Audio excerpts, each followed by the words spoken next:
kita semua. Bagaimana kabar kalian? Semoga kita semua dalam keadaan sehat dan tetap semangat mengikuti kegiatan pembelajaran.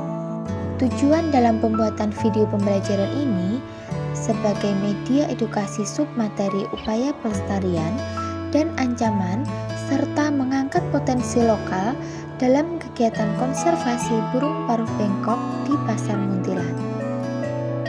Tujuan pembelajaran. Video ini digunakan untuk materi biologi SMA kelas 10, KI 3, memahami, menerapkan, dan menganalisis pengetahuan faktual, konseptual, prosedural, dan metakognitif berdasarkan rasa ingin tahunya tentang ilmu pengetahuan, teknologi, seni, budaya, dan humaniora dengan wawasan kemanusiaan, kebangsaan, kenegaraan, dan peradaban terkait penyebab fenomena dan kejadian, serta menerapkan pengetahuan prosedural pada bidang kajian yang spesifik sesuai dengan bakat dan minatnya untuk memecahkan masalah. Kompetensi dasar 3.2 Materi pengayaan keanekaragaman hayati, submateri upaya pelestarian dan ancaman konservasi burung paruh bengkok di Pasar Muntilan. Pasar Muntilan berada di Kecamatan Muntilan, Kabupaten Magelang. Pasar ini didirikan oleh pemerintah Belanda pada tahun 1930. Letaknya berada di pinggir Jalan Jogja Magelang Semarang yang merupakan salah satu jalan protokol di Jawa Tengah. Apa itu konservasi? Konservasi merupakan suatu upaya yang dilakukan oleh manusia untuk dapat melestarikan flora dan fauna. Mengapa upaya pelestarian itu penting? Upaya pelestarian sangat penting karena untuk mengendalikan sumber daya alam secara arif dan bijaksana, mewujudkan manusia sebagai pembina dan juga mitra lingkungan hidup, melaksanakan pembangunan berkelanjutan yang berwawasan lingkungan demi kepentingan generasi sekarang dan generasi mendatang. Keanekaragaman hayati yang ada di Indonesia sangatlah tinggi. Kekayaan yang tinggi tersebut membuat Indonesia disebut dengan mega biodiversity yang memiliki jenis flora dan fauna yang terbilang banyak. Indonesia tercatat memiliki sejumlah 1.771 spesies burung dengan 81 jenis burung paruh bengkok yang ada di Indonesia. Kelompok burung paruh bengkok merupakan burung yang paling banyak dicari dan dieksploitasi untuk dipelihara dan diperdagangkan. Warna-warni yang mencolok dan kemampuannya menirukan ucapan manusia yang menyebabkan banyak burung paruh bengkok diburu dan diperdagangkan. Kelompok burung paruh bengkok merupakan burung yang paling banyak dicari dan dieksploitasi untuk dipelihara dan diperdagangkan. Tingginya eksploitasi terhadap burung paruh bengkok perlu segera dilakukan penegakan hukum. Sejak tahun 2018, seluruh anggota kelompok burung paruh bengkok telah dilindungi oleh Peraturan Men-LHK Nomor 106 tentang jenis tumbuhan dan satwa dilindungi. Penelitian ini sangat penting sebagai data persepsi pedagang burung paruh bengkok terhadap konservasi agar keberadaan burung paruh bengkok tetap lestari dan terhindar dari kepunahan.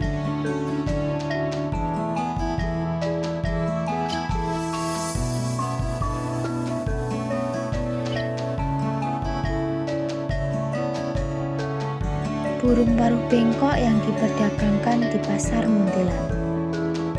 Katsuri ternate, Loriculus garrulus, status dilindungi, masuk dalam daftar Permen LHK Nomor 106 Tahun 2018. Status konservasi berdasarkan IUCN adalah vulnerable, berisiko rentan terhadap kepunahan. Berdasarkan CITES, termasuk dalam kategori Appendix 2, yaitu dapat diperdagangkan dengan peraturan tertentu. Serindit Sumatera, Loriculus galculus status dilindungi masuk dalam daftar Permen LHK nomor 106 tahun 2018. Status konservasi berdasarkan IUCN adalah least concern, beresiko rendah terhadap kepunahan. Berdasarkan CITES termasuk ke dalam kategori Appendix 2, dapat diperdagangkan dengan peraturan tertentu. Berkici timor, Trichoglassus utellus, status dilindungi, masuk dalam daftar Permen LHK nomor 106 tahun 2018. Status konservasi berdasarkan IUCN adalah least concern, berisiko rendah terhadap kepunahan. Berdasarkan CITES termasuk ke dalam kategori Appendix 2, dapat diperdagangkan dengan peraturan tertentu.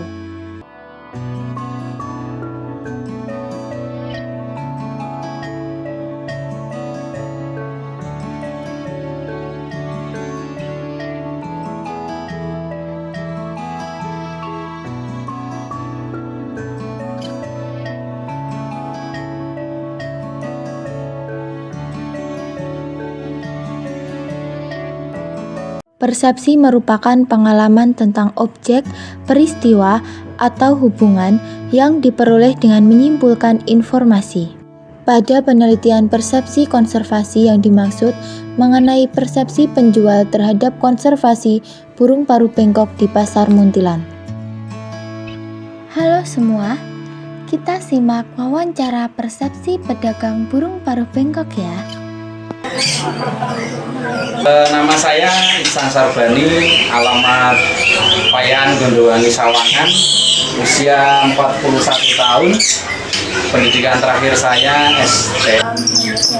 Ya dikit-dikit mengetahui, karena di komunitas pedagang juga udah di sharing.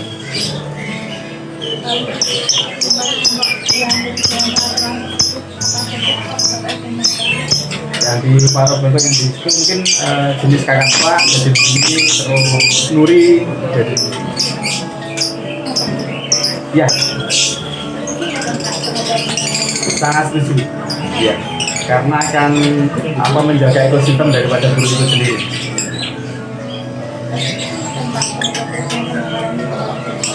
Penangkaran paruh bengkok setuju, karena dengan demikian burung akan dikembangkan semakin banyak.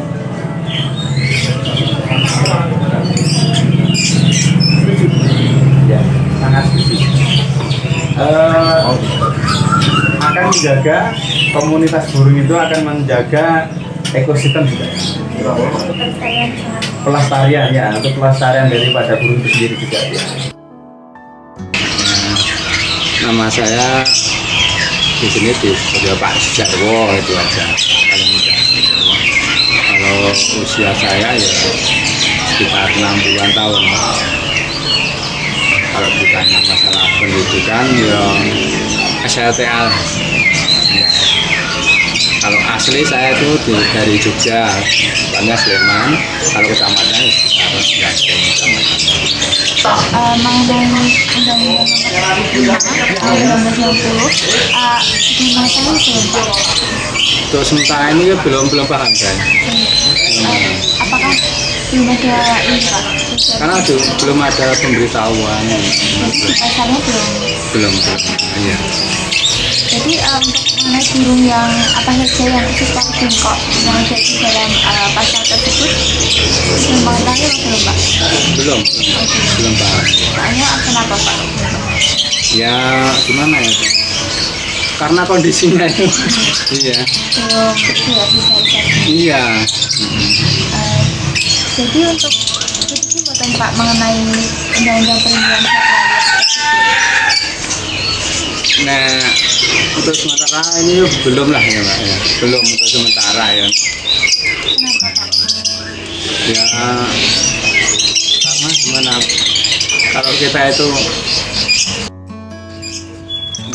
ada undang-undang kira-kira itu menyulitkan rakyat apa enggak? Kalau yang jelas itu supaya rakyat itu bagaimana bisa mengembangkan, itu yang malah yang paling baik itu mengembangkan bisa untuk pendapatan keluarga masing-masing, itu paling baik daripada ada banyak kesulitan. Misalnya kan kita bisa mengelola, miara itu artinya itu. Pak, mengenai program penangkaran burung paruh bengkok setuju atau tidak? Bisa. Bisa. Alasannya menurut Pak? Ya untuk pengembangan aja, Selain pengembangan pengembangan. pasar, ya untuk pendapatan warga masing-masing mereka yang ternak itu Kalau mengenai program pelestarian burung paruh bengkok setuju atau tidak? tetap Setuju. Alasannya kenapa Pak? ya untuk pelestarian aja. Kesimpulan, persepsi pedagang di pasar burung Muntilan tidak seluruhnya dapat menyetujui terhadap Undang-Undang Satwa Liar karena kurangnya sosialisasi di lingkungan pasar. Sedangkan sebagian pedagang burung paruh bengkok menyampaikan sikapnya setuju terhadap program pelestarian dan penangkaran untuk menjaga kelestarian dan ekosistem burung di alam. Ancaman utama yang dihadapi oleh burung paruh bengkok yaitu perburuan liar dan perdagangan liar burung paruh bengkok yang dilindungi. Undang-Undang Republik Indonesia Nomor 5 Tahun 1990 tentang konservasi sumber daya alam hayati dan ekosistemnya, yaitu bertujuan mengusahakan terwujudnya kelestarian sumber daya alam hayati serta keseimbangan ekosistemnya, sehingga dapat lebih mendukung upaya peningkatan kesejahteraan masyarakat dan mutu kehidupan manusia.